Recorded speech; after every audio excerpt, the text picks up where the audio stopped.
La comunicació digital em fa investigar, em fa experimentar, em fa provar coses que potser ni em plantejava, no? Arrel d'una necessitat vaig provant. Crec que sobretot em fa que m'atreveixi, no? Que m'atreveixi a fer-ho, no? Que m'acabi de donar aquesta espenta de realment tirar endavant les idees.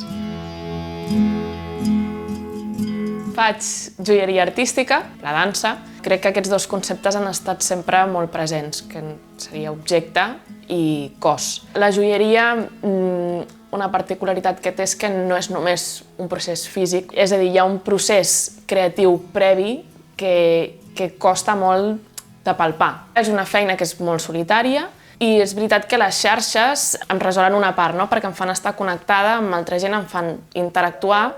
La meva presència a xarxes, sobretot, és a Instagram. Les eines que faig servir, Photoshop, Pinterest, Analytics Instagram, HotSuite, Insights. Em funciona millor els Reels perquè és més fàcil viralitzar. L'altre que em funciona molt bé, crec, són les històries perquè és algo com molt vivencial, és molt espontani i potser no ho penso tant i a vegades és quan surt millor. L'humor és una part molt important dintre del meu projecte. Intento mantenir-ho sempre. Jo sóc una mica hater, però hater on tot és rosa i amb purpurina.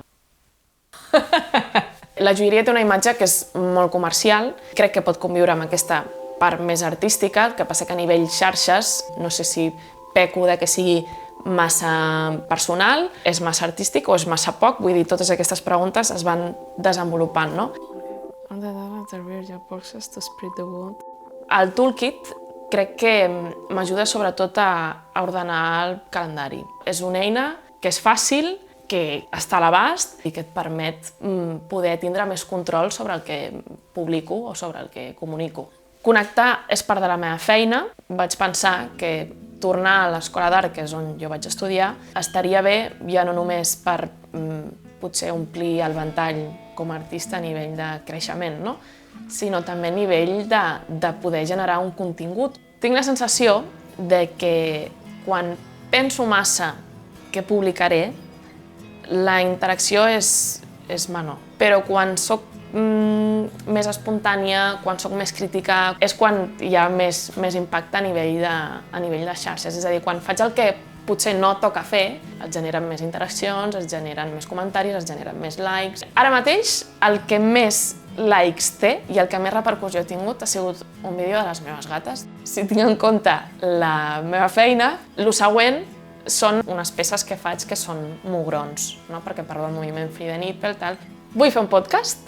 Crec que amb tot això de connectar, de comunicar, que a mi m'agrada molt xerrar, potser a Instagram no tinc prou espai, no? Penso que el podcast pot resoldre aquesta part. I el toolkit m'acaba de donar com aquesta espanteta de sí, hazlo, perquè tens tots els passos per poder-ho fer. Em motiva seguir parlant de coses que no només m'afectin a mi, és a dir, en tots els conceptes que hi treballo, ni que parli de cos o parli d'objecte que pugui semblar molt individual, crec que és important que hi hagi aquesta part social. I ara mateix, si hi ha una cosa que s'ha de parlar és de feminisme. Tinc molt clar que són molt importants les xarxes socials, ja no només a nivell venda, no? A nivell visual, vull dir, és que és clau, és real que la meitat de la meva feina és aplicar-la a les xarxes, és comunicar-la, és fer-ho arribar.